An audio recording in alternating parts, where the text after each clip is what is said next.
ফিলিস্তিনে গণহত্যা ও বর্ণ বৈষম্যের বিরুদ্ধে কণ্ঠ তুললেন বিশ্বখ্যাত চলচ্চিত্র তারকারা। Olivia Colman, Mark Ruffalo, Emma Stone সহ বহু তারকা ঘোষণা দিয়েছেন ইসরায়েলি চলচ্চিত্র প্রতিষ্ঠান ও কোম্পানির সঙ্গে আর কাজ করবেন না তারা।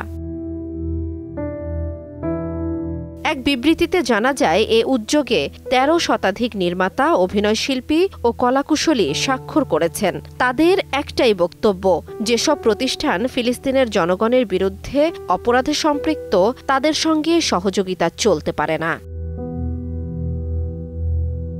বিবৃতিতে আরও বলা হয়, আন্তর্জাতিক আদালত ইতোমধ্যে রায় দিয়েছে গাজায় গণহত্যা চলছে, আর ইসরায়েলের দখল ও বর্ণবৈষম্য অবৈধ। তাই শিল্পী সমাজের দায়িত্ব ন্যায় বিচার ও মানবাধিকারের পক্ষে দাঁড়ানো।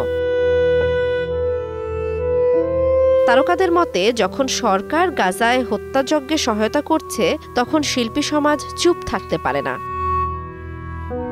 জান্নাতুল দোলনা, সময় সংবাদ।